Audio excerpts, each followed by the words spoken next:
But the main thing I said was this. I said, in this moment, you were dealing with Mongol at that time, you know, and it was like, in that moment, it had been so long since we had seen Parasite.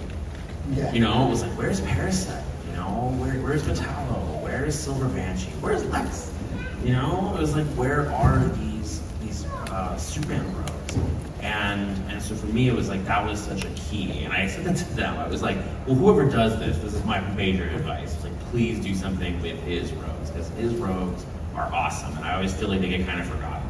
And I personally really love Parasite. That's why he's in the first 3 issues. And so, yeah, when we came on, he and I sat down at MegaCon last year. That was right after I'm not even sure if I said yes yet. I think I was like, well, let's talk about it. But you and I sat down and we had the same conversation. And you were like, and you had this really great idea for Metallo. And I was like, well, I have this thing with Lex and Parasite. And we just started talking about it. And it was like, that really was a focus for us. It was like, he has this amazing rogues gallery. It had been kind of put to the side for a while. And I was like, let's show them.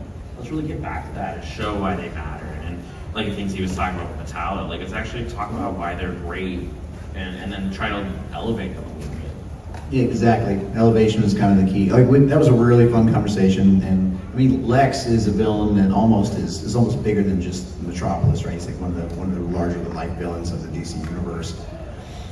There are others, in my opinion, that are potentially really awesome, but sometimes have been portrayed a little one-dimensional, and those are kind of the ones that I gravitate towards. Like the DC universe is serial in nature. It goes on like month after month after month for generations, right? It's just this story that never ends.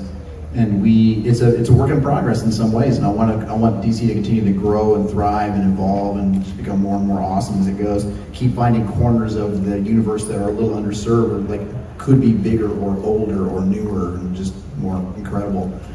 And that was kind of what drew me to Mongol. I mean, Mongol, I don't want to see a guy who's just like, I'm evil just because, and I'm going to destroy everything that exists, including myself, just because that's how we do things. I want to know like what their motivations are, like why they are who they are. Not that they're not going to be. Somebody asked me that question the other day, like, so you kind of made Metallo a good, like, are we going to keep seeing like bad guys become good guys? Like, dude, Metallo's not a good guy. we know why he's a bad guy now. That's all.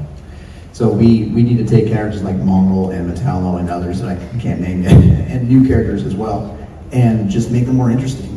Give them a past, give them motivations, give them like things that make us care about them. Even if we don't like them, we care, we understand, we want to know what happened to them and what they're going to do next. So have those conversations where we use Lex in these incredible ways, and we also take these villains that are awesome but need to be more interesting. You know, take a place like Warworld or a place like this place I can't say, and I can make them bigger. I just love these conversations. It's always so dynamic and fun, and just thinking about where DC can go.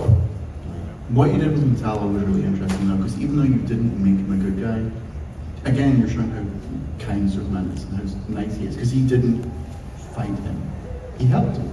Right. Yeah, something that has kind of like a touchstone element of every Superman comic. To me, the powers should only be there to illustrate how incorruptible he is. That's really important to me. You never see him fight just because like there was this, at the end of that, or towards the end of that arc, we see Metallo really leveled up. His body, because he's made in part with Warworld tech, with the tech of the unmade, his body is continuing to evolve and change, even though it's metal. And so we see this John Carpenter version of Metallo. He's just super powerful, and we see Superman level up as well to meet that. He's just unthinkably powerful, and just turns him into a greasy spot. But at the end, instead of just finishing him off like, "Now I'm going to take you to jail and throw you in a big hole and never think about you again," instead he literally helps him put himself back together. It's like, now that I've stopped you from killing these people, now I'm going to help you. Like, we're going to get your sister back together. You'll pay for your crimes, but for now, you need me. We're gonna go do some good together. Like that. Look at the news, man. That's what I want. I want to believe that people can be incredibly powerful and also compassion, and be ruled by humility instead of dominance. That's what the book is.